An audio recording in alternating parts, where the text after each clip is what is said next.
Profetas y Reyes, capítulo 55. Maquinaciones paganas. Sanbalat y sus confederados no se atrevían a guerrear abiertamente contra los judíos, pero con creciente malicia continuaban en secreto sus esfuerzos para desalentarlos y ocasionarles perplejidad y perjuicio. La muralla que cercaba a Jerusalén estaba llegando rápidamente a su terminación. Una vez que se la hubiese acabado y se hubiesen colocado las puertas, aquellos enemigos de Israel no podrían entrar ya en la ciudad. Era por lo tanto cada vez mayor su deseo de detener cuanto antes el trabajo. Idearon al fin un plan por medio del cual esperaban apartar a Nehemías de su puesto y matarlo o encarcelarlo una vez que lo tuviesen en su poder. Fingiendo que deseaban que ambos partidos opositores transiguieran, procuraron celebrar una conferencia con Nehemías y le invitaron a reunirse con ellos en una aldea de la llanura de Ono. Mas él, iluminado por el Espíritu Santo acerca del verdadero fin que perseguían, rehusó. Escribe, envíeles mensajeros diciendo: yo hago una grande obra y no puedo ir, porque cesaría la obra, dejándola yo para ir a vosotros. Pero los tentadores eran persistentes. 4 veces le mandaron mensajes similares y cada vez recibieron la misma respuesta. Al ver que ese plan no tenía éxito, recurrieron a una estratagema más audaz. Sanbalat envió a Nehemías un mensajero que llevaba una carta abierta en la cual se decía: hace oído entre las gentes, y Gasmú lo dice, que tú y los judíos pensáis rebelaros y que por eso edificáis tú el muro con la mira de ser tú su rey, y que has puesto profetas que prediquen de ti en Jerusalén diciendo: rey en Judá. Y ahora serán oídas del rey las tales palabras. Ven por tanto y consultemos juntos. Si los informes mencionados hubiesen circulado realmente, habría habido motivo de aprehensión, pues no habrían tardado en llegar hasta el rey, a quien la menor sospecha podía inducir a tomar las medidas más severas. Pero Nehemías estaba convencido de que la carta era completamente falsa y que había sido escrita para despertar sus temores y atraerlo a una trampa. Esta conclusión quedaba fortalecida por el hecho de que la carta se enviaba abierta, evidentemente para que el pueblo leyese su contenido y se alarmase e intimidase. Contestó prestamente: no hay tal cosa como dices, sino que de tu corazón tú lo inventas. Nehemías no ignoraba los designios de Satanás. Sabía que esas tentativas se hacían para debilitar las manos de los constructores y así frustrar sus esfuerzos. Satanás había sido derrotado vez tras vez, y ahora con aún mayor malicia y astucia tendió un lazo más sutil y peligroso para el siervo de Dios. Sanbalat y sus compañeros sobornaron a hombres que profesaban ser amigos de Nehemías para que le diesen malos consejos como palabra de Jehová. El principal que se empeñó en esta obra inicua fue Semaías, al que Nehemías había tenido antes en buena estima. Este hombre se encerró en una cámara cercana al santuario, como si temiese que su vida peligrara. El templo estaba entonces protegido por muros y puertas, pero las puertas de la ciudad no habían sido colocadas todavía. Aparentando gran preocupación por la seguridad de Nehemías, Semaías le aconsejó que buscase refugio en el templo. Propuso: juntémonos en la casa de Dios dentro del templo y cerremos la puerta del templo, porque viene para matarte. Sí, esta noche vendrán a matarte. Si Nehemías hubiese seguido este consejo traicionero, habría sacrificado su fe en Dios y en ojos del pueblo habría parecido cobarde y despreciable. En vista de la obra importante que había emprendido y de la confianza que había profesado tener en el poder de Dios, habría sido completamente inconsecuente de su parte ocultarse como quien tuviese miedo. La alarma se habría difundido entre el pueblo, cada uno habría procurado su propia seguridad y la ciudad habría sido dejada sin protección para caer presa de sus enemigos. Ese único paso imprudente de parte de Nehemías habría sido una entrega virtual de todo lo que se había ganado.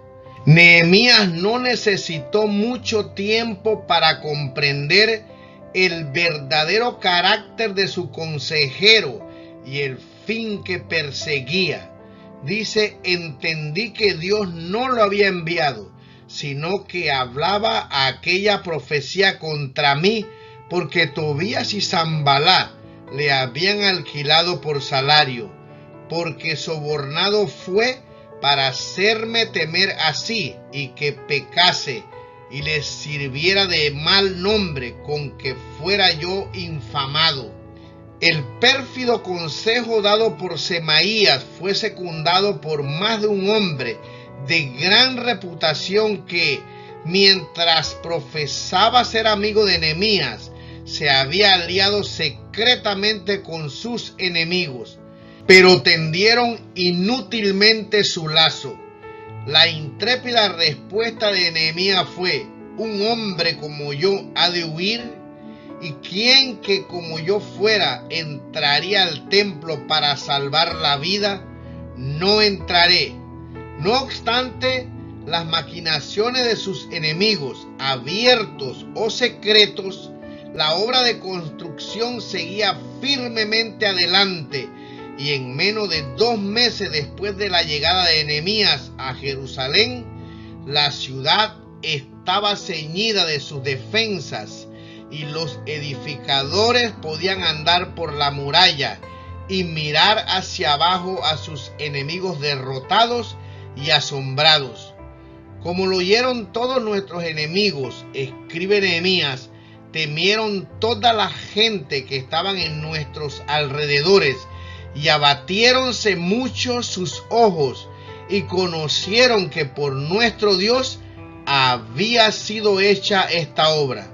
Sin embargo, esta evidencia de la mano directora del Señor no bastó para evitar el descontento, la rebelión y la traición entre los israelitas.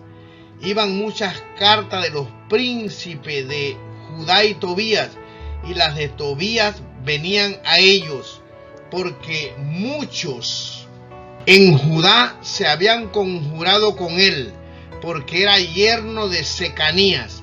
En esto se ven los malos resultados del casamiento con idólatras. Una familia de Judá se había vinculado con los enemigos de Dios y la relación establecida resultaba en una trampa. Muchos habían hecho lo mismo. Estos, como la turba mixta que había subido de Egipto con Israel, eran una fuente de constantes dificultades.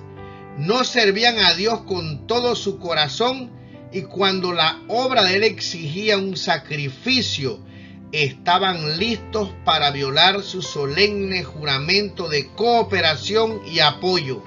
Algunos de los que más habían destacado para maquinar daño contra los judíos manifestaron entonces el deseo de vivir en amistad con ellos. Los nobles de Judá que se habían enredado casándose con idólatras y que habían sostenido correspondencia traicionera con Tobías y jurado servirle, se pusieron a alabarle como hombre capaz y previsor, con quien sería ventajoso que los judíos se aliasen. Al mismo tiempo, seguían traicionando y le transmitían los planes y movimientos de Nehemías. De esta manera, la obra del pueblo de Dios estaba expuesta a los ataques de sus enemigos y se creaban oportunidades para interpretar con falsedad las palabras y los actos de Nehemías e impedir su obra. Cuando los pobres y oprimidos habían apelado a Nehemías para que corrigiese los daños que sufrían, él se levantó osadamente en su defensa y logró que los malhechores quitasen el oprobio que pesaba sobre ellos. Pero no quería ejercer ahora en favor suyo la autoridad que había ejercido en favor de sus compatriotas oprimidos. Algunos habían respondido a sus esfuerzos con ingratitud y traición, pero él no se valió de su poder para castigar a los traidores. Con serenidad y desinterés siguió sirviendo al pueblo, sin cejar en sus esfuerzos ni permitir que disminuyese su interés. Satanás dirigió siempre sus asaltos contra los que procuraban hacer progresar la obra y causa de Dios.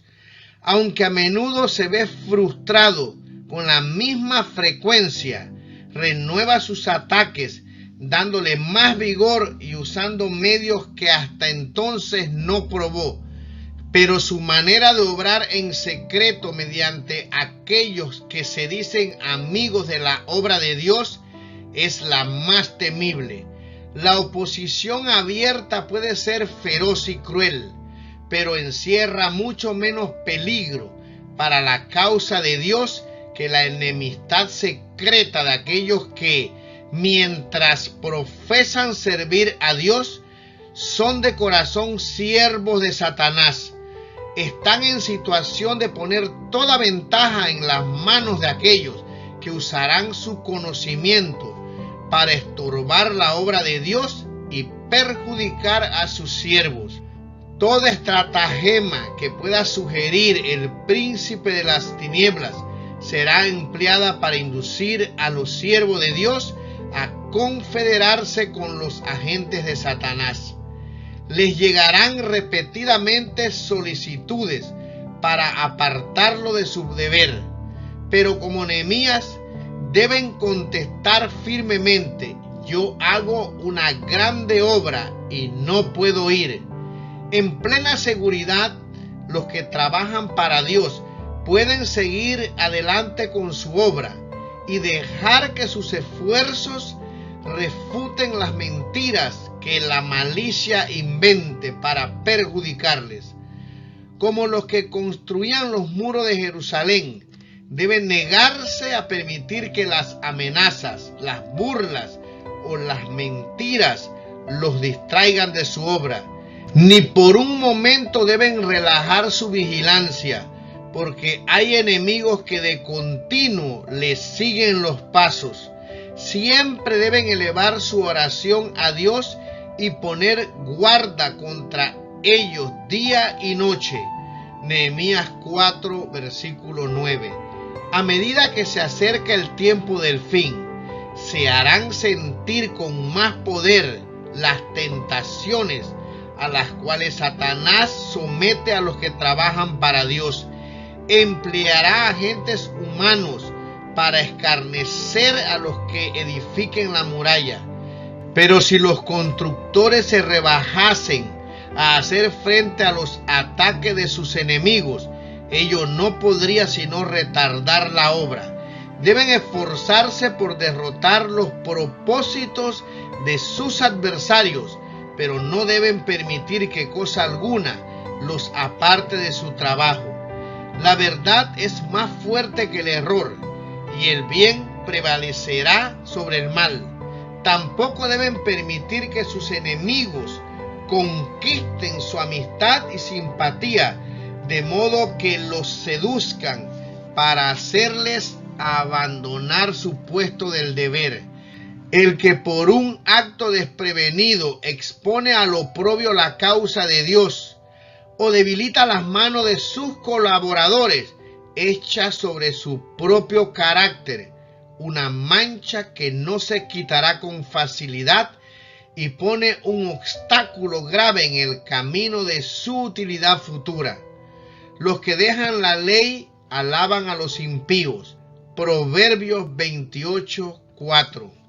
Cuando los que se unen con el mundo, aunque haciendo alarde de gran pureza, abogan por la unión con los que siempre se han opuesto a la causa de la verdad, debemos temerlos y rehuirlos con la misma decisión que revelaba Nehemías.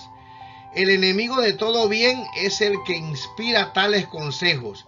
Se trata de palabras provenientes de personas mercenarias y se les debe resistir tan resueltamente hoy como antaño. Cualquier influencia tendiente a hacer vacilar la fe del pueblo de Dios en su poder guiador debe ser resistida con firmeza. En la resuelta devoción de Nehemías a la obra de Dios y en su igualmente firme confianza en Dios residía la razón del fracaso que sufrieron sus enemigos al tratar de atraerlo a donde lo tuviesen en su poder. El alma indolente cae fácilmente presa de la tentación, pero en la vida que tenga nobles fines y un propósito absorbente, el mal encuentra poco lugar donde asentar el pie. La fe del que progresa constantemente no se debilita, porque encima, debajo y más allá de lo que se ve reconoce al amor infinito que obra todas las cosas para cumplir su buen propósito. Los verdaderos siervos de Dios obran con determinación inagotable porque dependen constantemente del trono de la gracia. El Señor ha provisto auxilio divino para todas las emergencias a las cuales no pueden hacer frente nuestros recursos humanos. Nos da el Espíritu Santo para ayudarnos en toda estrechez, para fortalecer nuestra esperanza y seguridad, para iluminar nuestros espíritus y purificar nuestros corazones. Provee oportunidades y medios para trabajar. Si sus hijos están al acecho de las indicaciones de su providencia y están listos para cooperar con Él, verán grandes resultados.